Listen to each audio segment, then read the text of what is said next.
So I bought this mower 2 days ago. It's the first powered mower I've ever bought. The very first mower that I actually bought was a push mower. The first mower I had was a second-hand one from mum's friend when I was 15, and I had that up until a couple of years ago. And I also picked up 2 or 3 mowers off the side of the road, and that's how I kept mowing my yard. When they finally died, all I was using was my whippersnipper.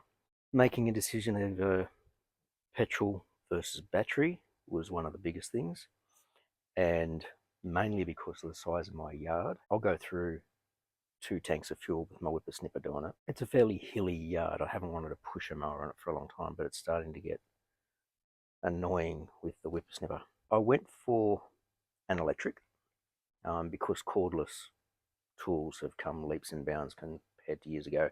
Couldn't go for one with a cord because I'm on over 1/4 of an acre and it's a long sloping block. A cord would just get caught up on stuff. Looked at a couple of different models, the Ryobi, sort of a Zito, but I sort of disregarded that. DeWalt had one. I went with the Makita mainly because I've already got all the batteries. I've got a charger, I've got batteries because of all the other tools. This one comes with a double charger and the 2 batteries. And they're 2, 5 amp hour batteries. It's also the largest one that I saw them selling down at Bunnings. 460mm bed. The other ones were like, I think a 380, then a 430, then this size. Well, just as I'm going to start filming this, it's starting to rain. First thing I want to do is get the battery and the charger out and get them charged so that I can hopefully do the yard in the next couple of days before I've got to go back to work.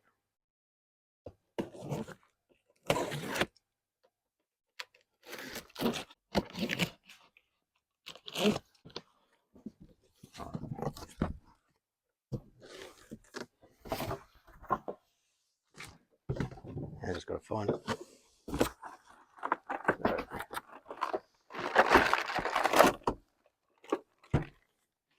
Got the mesh catcher, or mesh and plastic catcher, so that'll cut down on weight. The double fast charger. That's what I really wanted. Also for my tools. There's the handle assembly, which is still kind of attached. There's all the little handles and tools that you need. Looking for the batteries. They're actually in place in the mower.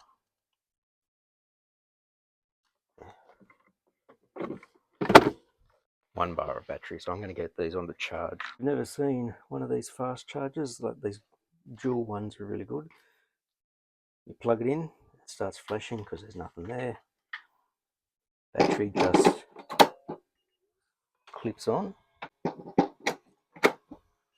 and they start charging. Now you can hear the fan going too because it is a fast charger. They do use a fair bit of wattage to get it going. We'll see how long these take to charge. 20 to 2 now. Now for the rest of what's in the box, I've got to say one thing I do like with the Makita tools I've bought recently is the almost like a plastic. This one says it's a recyclable polyethylene, but the fact that most of it is a cardboard just makes me feel good, I guess. Get out of the way.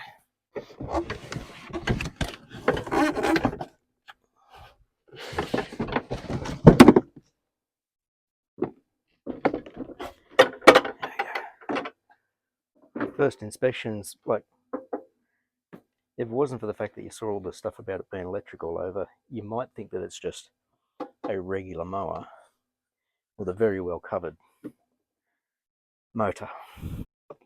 Batteries go straight in the back. There is a little bit of information from Bunnings, usually the safety information, the setup information, and your warranty. So it's got the assembly bits, and I think I'll get into assembling it. So starting with the bottom handle assembly, you can see a pin here. There's one on the other side as well. And you need to that part onto there, get the other one on the same side. And then it's got these adjustment points here. 2 sets of handles.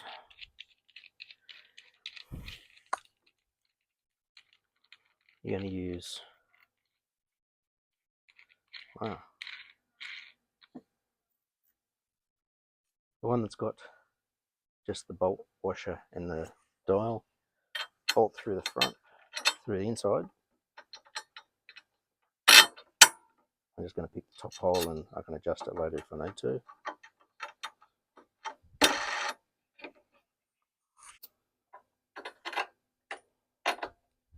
Bolt through from the inside. Washer. Handle. The upper handle, first of all you want to make sure you've got it the right way around without pinching any cables. Align your holes. Bolt through. Just notice the washers are very different on this one, obviously to give a little bit more purchase on the handle.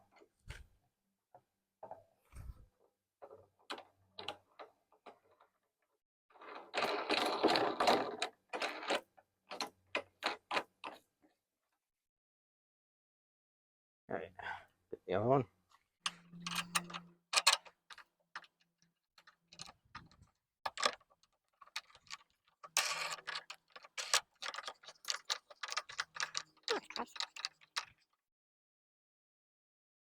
The last thing is the 2 cable clips. So you've got this one, the large cable,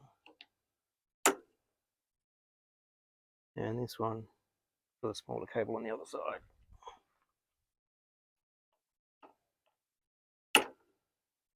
The last thing is putting the catcher in place. Lift up that bit. Oh, yeah, oh, there you go. Hook it over,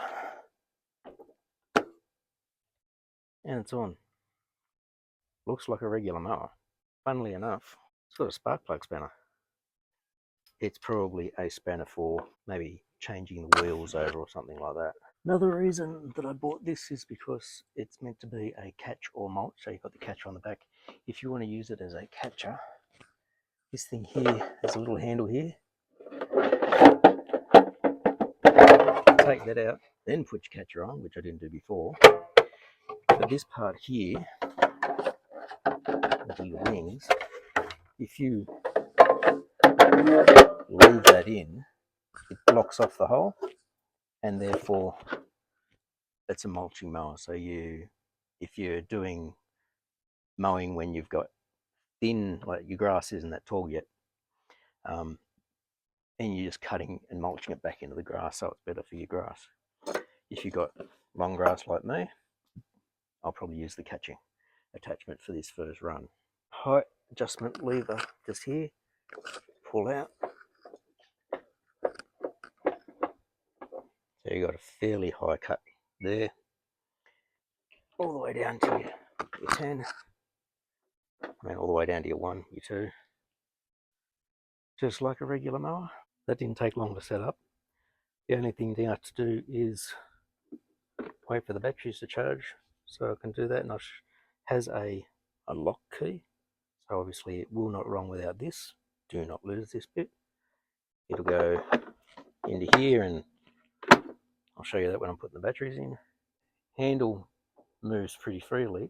If you want to use it, press that button, and then it's actually actuating the power lever.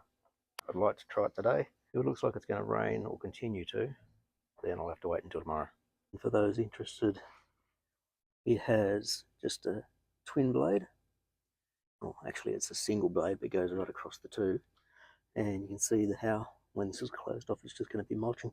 This is a pressed steel body, which is a lot better than some of the cheaper plastic things that you see. It means there's a little bit of extra weight to it, but it also means it's probably going to be a lot more durable. Steel axles, front wheels locked away. Looking forward to using it. It just came back downstairs. Judging by the light, these are fully charged, only been 40 minutes. So that's not bad for two 18 volt batteries getting charged up 5 amp hour ones. And to get them off, just like the tool,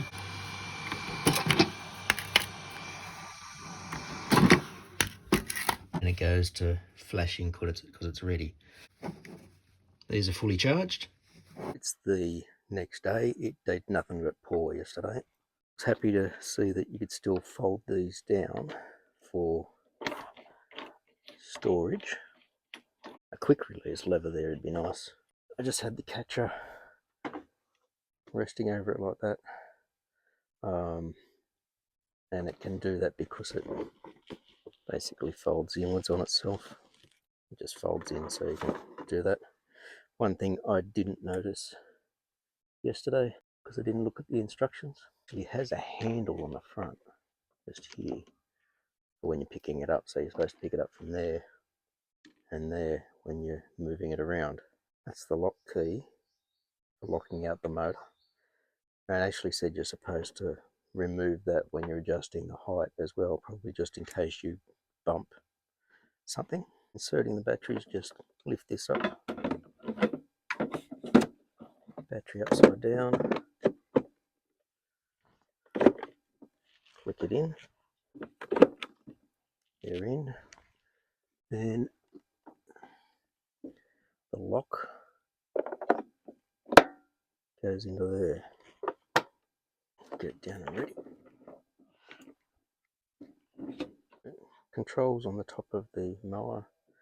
This one here gives you the battery indication. So simple press on there will give you your battery level indication. You've got your power button on the top. So eco on, eco off. The eco mode apparently just makes it quieter. Just to give you an indication of the two modes, I've switched it on. Does nothing yet. Press the button in.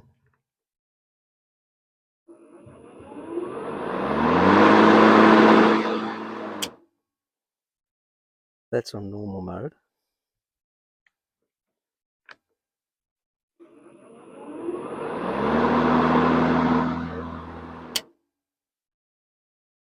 So it sounds like it runs a little slower for the eco mode. What I'm thinking of doing is I'm going to try out the catcher on the upper part of my yard where it's not so rough. Put it on mulch for the lower section. So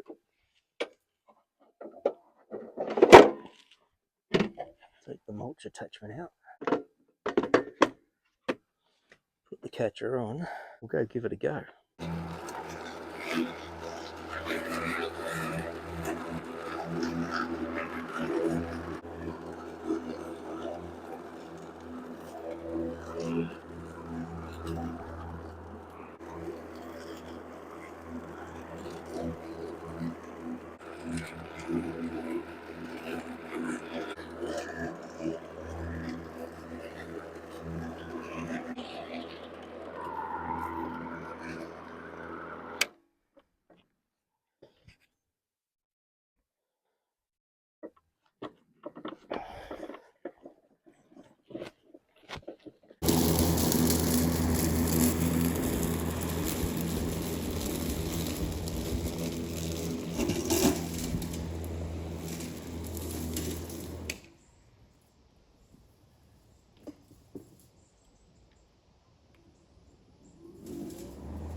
doing as much as I did, I checked the battery indicator and it said down to 1. So I've taken the batteries out to check them as well. And they're down to 1. They were quite warm. That's a pretty full-on yard to try and do, especially with the slope. Having to hang on to this the whole time is a little uncomfortable, but it's also good to know that if you let go of it, unlike a petrol mower, that it's like a dead man switch. Mower stops. It did stop a couple of times when it sort of bottomed out on the really soft ground, or if it hit. I've got bamboo stumps down there. That is nothing unusual to any mower in this yard. I've had petrol mowers going at full ball and they just stall out because they fall in the sinkholes or when they hit the bamboo. Now, one thing I wanted to check, and I've got batteries out and the key lock out. Just wanted to check the conditions of the blades after hitting all that bamboo, and I don't feel any nicks in it. So even though it's a fairly thin looking blade, it has done really well. I did not use the mulching setup, and that was because when I looked down the yard, it's actually pretty long, and I didn't think it would mulch that well. I'd have to end up breaking it all up. Doing the areas that I did, I think I had to empty this 3.5 times, because the last time it wasn't that full. I still have to use the whippersnipper all over the yard because there's so many spots that you can't get to with the mower.